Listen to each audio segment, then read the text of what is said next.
सरफरोशी की तमन्ना अब हमारे दिल में है, देखना है जोर कितना बाजुए कातिल में है। नमस्कार, एक बार फिर तमाम दर्शकों का बहुत बहुत स्वागत है। मैं हूं आपके साथ सुरेंद्र सोनी और आप देख रहे हैं नवतेज। आज हमारे खास प्रोग्राम में एक ऐसी शख्सियत हमारे साथ जुड़ी है।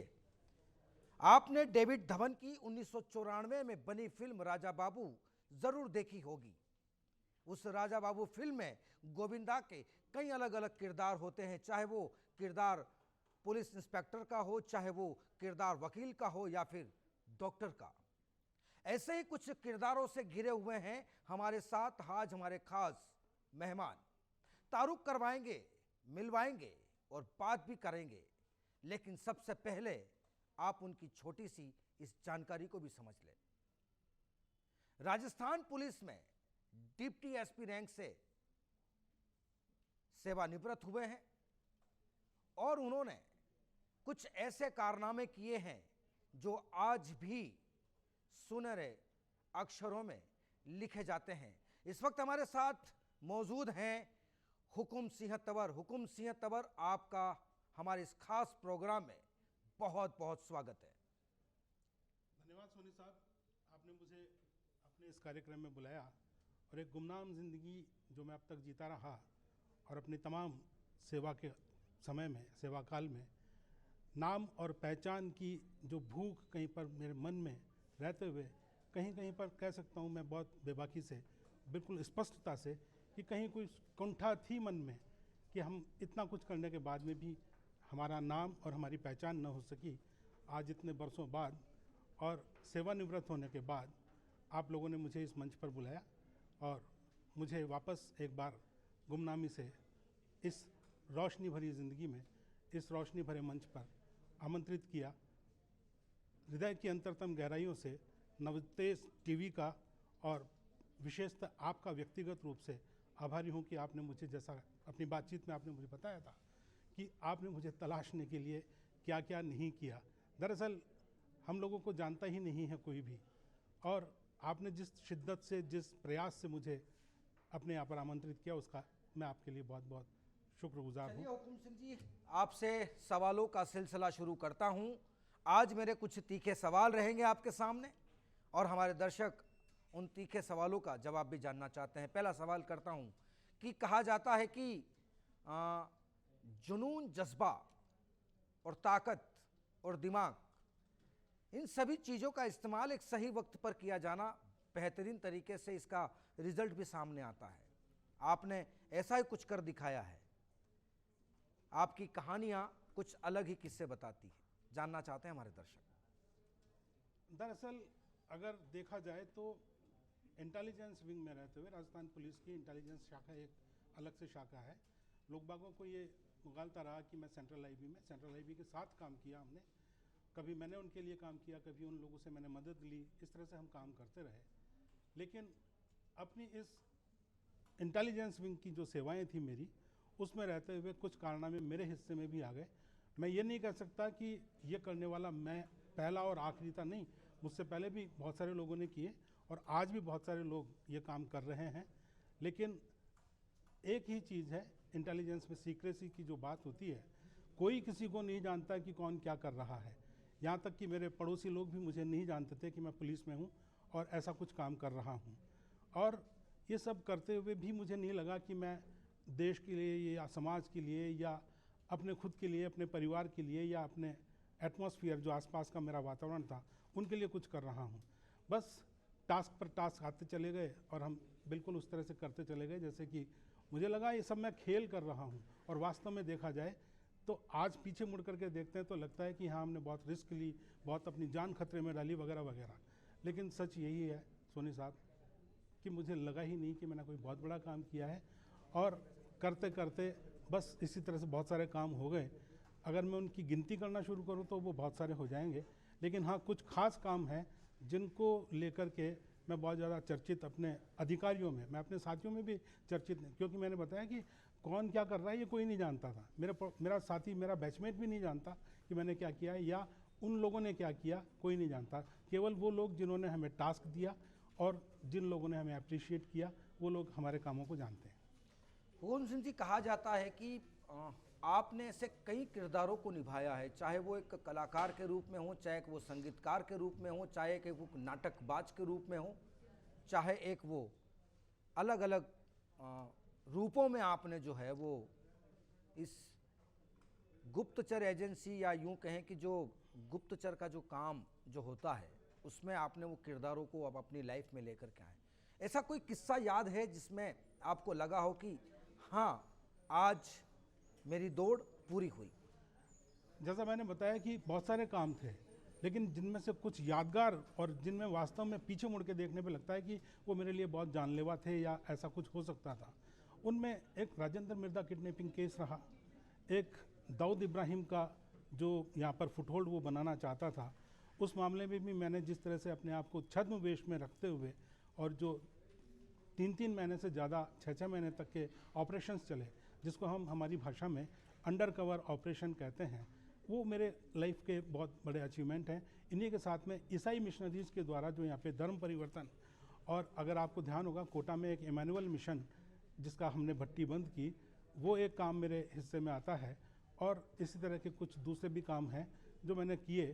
तो ये 3 मैं अपने विशेष तौर से आपके इस छोटे से कार्यक्रम में, यूँ तो 40 साल के जीवन में 35 साल की जो सर्विस रही उसमें, लेकिन इन सबको करते हुए जो आपने बताया कि मैंने इतने किरदार निभाए, ये सब हमारे कॉलेज टाइम से शुरू हो जाते हैं, स्कूल टाइम से शुरू हो जाते हैं, जहाँ बचपन से ही मैं नाटकों में भाग लिया करता था। और कॉलेज टाइम से लेकर के और उसके बाद में मेरी जब मैं इस सेवा में आया तो मेरे वो सारी जो खूबियाँ थी, कह सकते हैं, बांसुरी बजाने से लेकर के और नाटक करने से लेकर के, इन सब चीज़ों को मैंने अपनी उस विधा को, अपनी उस खासियत को, अपनी उस खूबी को अपने इस पेशे में मैंने काम लिया। तो ये बहुत मेरे लिए एक खेल जैसा लग रहा था। मैं फिर बता रहा हूँ, ये सब खेल जैसा लगता रहा, लेकिन पीछे मुड़ के देखता हूँ तो निश्चित रूप से वो जानलेवा हो सकते थे। हुकुम सिंह जी, कहा जाता है कि जो हिंदुस्तान के सबसे टॉप गैंगस्टर हैं या यूं कहें कि टॉप डॉन हैं, जिसमें हाजी मस्तान का भी नाम आता है, दाऊद इब्राहिम का भी नाम आता है, तो इन दोनों को आपने जो है वो किसी न किसी एंगल से एक्सपोज किया है। ये कहना गलत होगा कि मैंने एक्सपोज किया, वो तो एक्सपोज तो पहले से हो चुके थे, लेकिन वो राजस्थान में अपना एक फुटहोल्ड बनाना चाहते थे, अपना पांव जमाना चाहते थे, और वो मेरी वजह से नहीं जम सके, इस बात का मुझे संतोष होता है। तो बात सिर्फ इतनी सी थी कि हाजी मस्तान बहुत पहले से ही यहाँ पर अपना एक फुटहोल्ड बनाना चाह रहा था, और उसने एक इंसाफ पार्टी नाम से राजनीतिक पार्टी भी बना ली थी। 7-8 उसने कैंडिडेट भी उतारे थे, लेकिन वो उसमें सक्सेस नहीं हो सका था। अल्टीमेटली उसने दूसरा रास्ता इख्तियार किया, और वो था कि यहाँ पर कोई प्रॉपर्टी परचेज करके वो अपने गुर्गों को यहाँ पे सेट करना चाहते थे। इसी के साथ साइमल्टेनियसली, इसी के साथ साथ दाऊद इब्राहिम भी अपना एक यहाँ पे फुटहोल्ड तलाशने की कोशिश में, जो यहाँ पर ज़मीन और दुकान या होटल मकान इस तरह से परचेज करना चाहता था। अब हमारे इंटेलिजेंस में सोर्सेज होते हैं, और उन सोर्सेज के द्वारा जो मुझे खबर मिली उसको धीरे धीरे डेवलप करके, और जब मैं पुख्ता बिल्कुल जानकारी हो गई कि हाँ ये जगह है, इन जगहों को वो परचेज करना चाह रहा है और परचेज करने की कार्यवाही चल रही है, उसको मेरे अधिकारियों सहित तत्कालीन मुख्यमंत्री जो राजस्थान के थे, उनके द्वारा इस सारी योजना को नेस्तो नाबूद किया गया। तो ये चीज़ तो मेरे द्वारा उनको एक्सपोज किया गया, ये कहना गलत होगा। एक्सपोज तो वो पहले से ही थे कि वो गैंगस्टर हैं, और राजस्थान में उनका कोई यहाँ पे नहीं था आधार, वो अपना आधार बनाने की कोशिश कर रहे थे, और उसमें मैं किसी तरह से सक्सेस हो सका, ये मेरे लिए गर्व की बात है। हुकुम सिंह जी, जब आप ऐसे टफ मिशन पर निकलते थे तो क्या दिमाग में चलता था, क्या प्लानिंग आती थी? क्या आपको लगता था कि आप इस रूप में काम करेंगे या किसी और किरदार में काम करेंगे, या आपको कौन सा किरदार निभाना पड़ेगा इस मिशन में? देखिए, जब मैं बात करता हूँ राजेंद्र मिर्दा किडनैपिंग केस की, तो मुझे याद आता है कि हमारे पास में बहुत छोटा सा इनपुट था, बहुत छोटा सा इनपुट।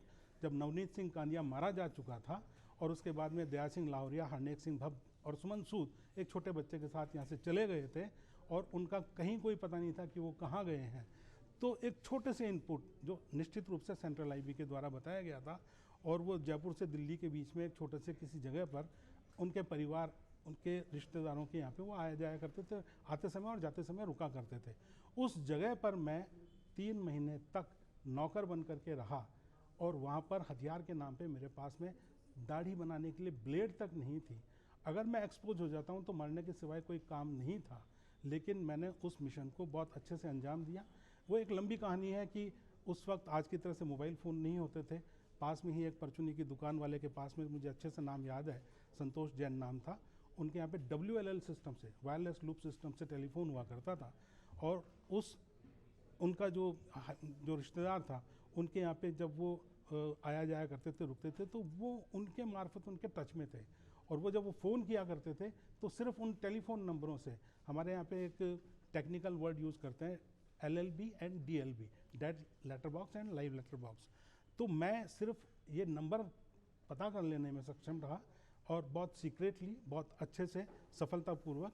और वो नंबर जब मेरे सीनियर सुपरवाइजर्स, मैं एडिशनल DG इंटेलिजेंस की बात करूँगा, उन तक हमारे जो लाइव लेटर बॉक्स हुआ करते थे, उनके मार्फत जब वो नंबर पहुंच जाते, फिर उनसे उनकी लोकेशन ट्रेस आउट की जाती थी। वो एक लंबी प्रोसीजर है कि उन्होंने कहाँ पे फ़ोन किया, वो फ़ोन कहाँ पे गया, कॉन्फ्रेंसिंग सिस्टम से कहाँ से फ़ोन कर रहे हैं, इंटरनेशनल पुलिस का, इंटरपोल का उसमें मदद ली गई, और अल्टीमेटली उनकी जगह तलाश की जा करके, उनकी लोकेशन ट्रेस आउट की जा करके, और उनको यहाँ पे भारत लाया जा सका।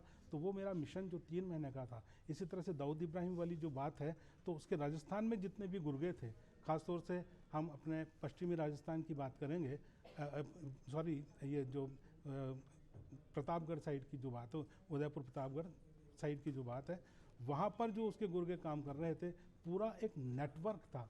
और मुझे अच्छे से आज भी उन गाँवों के नाम याद है।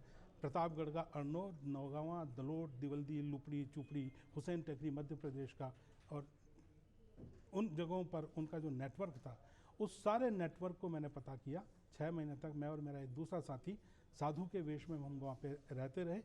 अरावली की पर्वतमाला जहाँ से शुरू होती है, जहाँ पर नागा साधुओं का एक काफ़ी बड़ा मठ है, वहाँ पर मैं अपनी इस बैकग्राउंड को भी याद करना चाहता हूँ यहाँ पर, कि मैं नाथ संप्रदाय को बिलोंग करता हूँ। तो कुछ योग साधना, कुछ मेडिटेशन और कुछ धर्म ग्रंथों का ज्ञान, गीता मैंने रट रखी है, कभी आप सुनेगा तो मैं आपको प्रवचन दूंगा। तो वो सारी चीज़ें मैं अपने उसमें काम ले सका। तो आपने जो बोला कितने रूप, कितने क्या, ये सब मेरे रूप वहाँ पर जब मैं देखता हूँ, तो मैं अपने आप को पाता हूँ कि ये सब मेरे लिए खेल था। और उस वक्त करते समय नहीं लगा कि मैं कोई बहुत बड़ा काम कर रहा हूँ, मुझे ये लग रहा था कि मैं खेल कर रहा हूँ, और उस खेल में मैं सफलतापूर्वक अपना कुछ कर सका। ये मेरे उस किरदार की सफलता का एक पड़ाव था।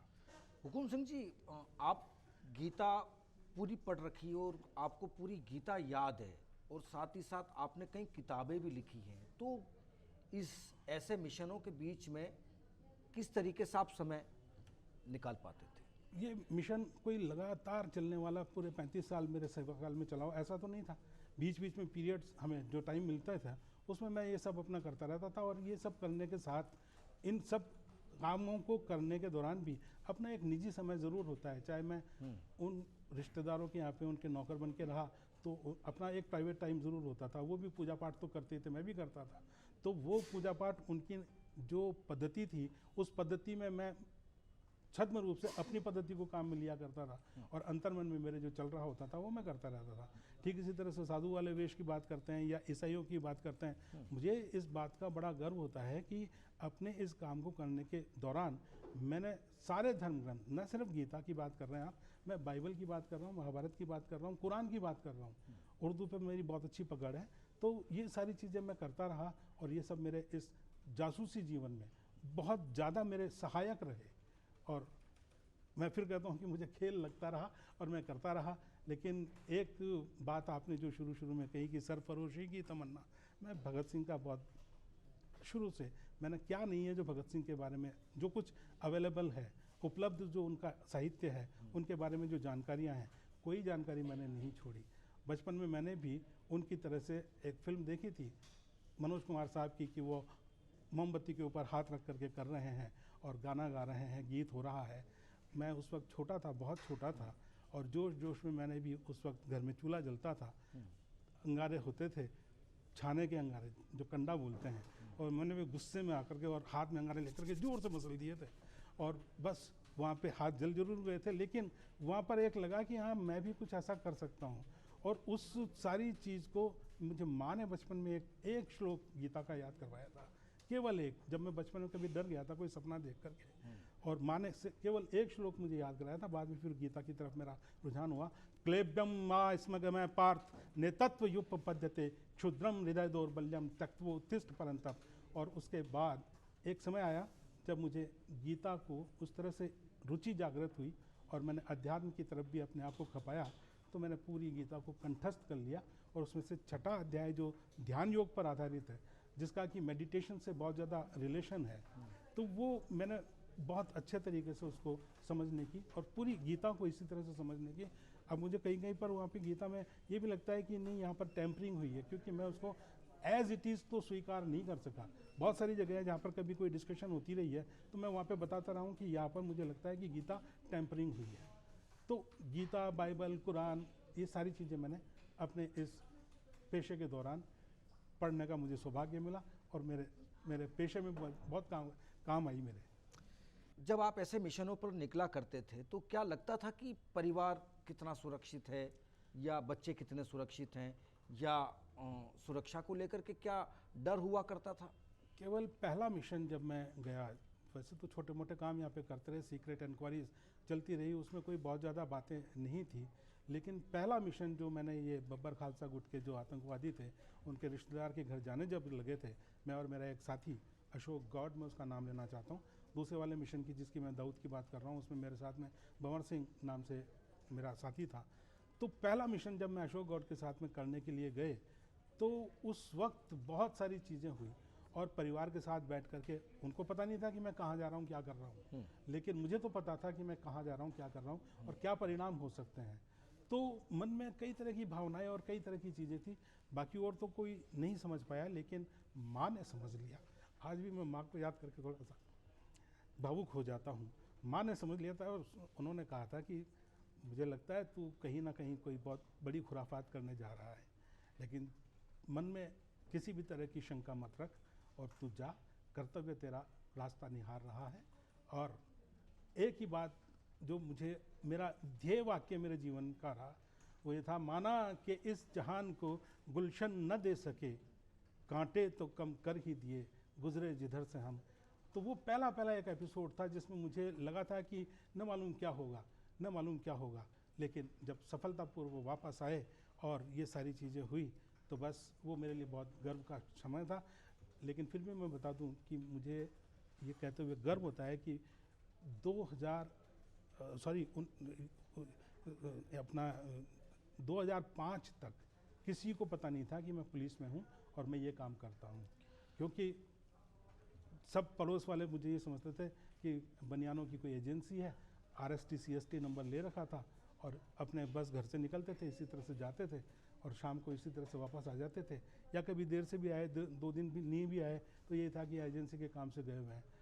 2005 में जब मुझे पुलिस मेडल, मेरा अवार्ड हुआ और फ़ोटो छपी और न्यूज़ छपी, तब मोहल्ले में, कॉलोनी में लोगों को पता लगा, रिश्तेदारों को पता लगा, तब उन्होंने, भाई साहब थे तो यहाँ जो इस तरह की जो बातें हुई, तो वो एक अलग कहानी है। हुकुम सिंह जी, अब आप उस पड़ाव से बिल्कुल जुड़े हुए भी हैं। अब आपने आगे क्या सोच रखा है? आप किस तरीके की आपकी वर्किंग स्टाइल है? मैंने LLB अपने कॉलेज के दिनों में ही कर ली थी।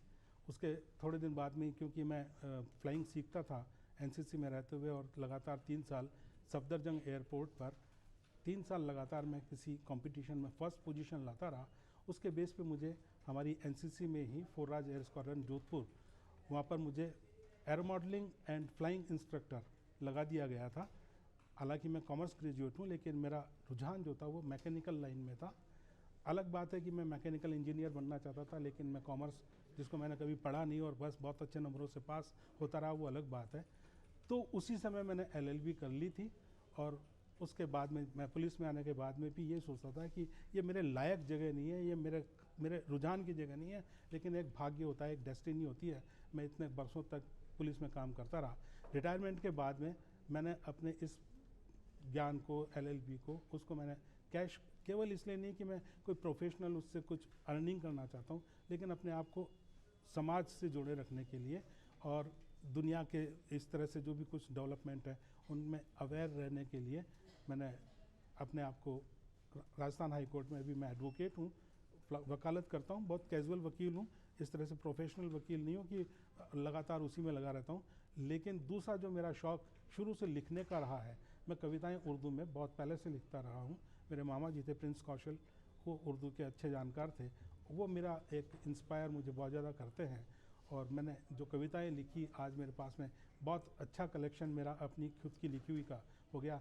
और दूसरा सब्जेक्ट जो धर्म, दर्शन, इतिहास, संस्कृति, विज्ञान, इन सब विषयों को लेकर के जो पुस्तकें मैंने लिखी तो उनमें एक नाथ संप्रदाय, इतिहास एवं दर्शन मेरे 20 साल का रिसर्च है। सर्विस के दौरान ही मैंने उस रिसर्च को कंप्लीट किया था और उसकी आज दुनिया में सर्कुलेशन सबसे ज़्यादा है, लेकिन मैं उसकी रॉयल्टी नहीं लेता। राजस्थानी ग्रंथागार जोधपुर से पब्लिश हुई है। बाकी और दूसरी किताबें हैं उनकी मेरे पास रॉयल्टी आती है, उनसे मेरा बहुत अच्छा गुजारा चलता है। मुझे कहीं पर वकालत के पैसे से कुछ पैसे कमाने की आवश्यकता नहीं पड़ रही है। लेकिन लिखने का शौक़ आज भी मेरा ये है कि सुबह मैं 5 बजे उठकर बिल्कुल अपने नित्य कर्म से निपट करके 5:30 पौने 6 बजे तो वापस अपने लैपटॉप पर बैठ जाता हूँ। बहुत दिनों से मेरी छुट्टी हुई है, हालांकि मैं ब्लैक बेल्ट हूँ कराटे में, लेकिन बहुत दिनों से कोरोना काल के बाद में सुबह की मॉर्निंग वॉक भी छुट्टी हुई है। और इन दिनों मेरा एक नावल चल रहा है और मंदाकिनी जब वो कंप्लीट हो जाएगा मैं उसके बाद में वापस अपने स्वास्थ्य की तरफ ध्यान देना शुरू करूँगा। ये मेरा रूटीन है। चलिए, तमाम दर्शकों का एक बार फिर से बहुत बहुत धन्यवाद कि आप हमसे जुड़े रहे। और ये थे हमारे साथ में एक था टाइगर, या यूं कहें कि एक था जासूस। आपने देखा कि उनकी जुबानी ने किस तरीके से ऐसे कई रहस्य खोले हैं।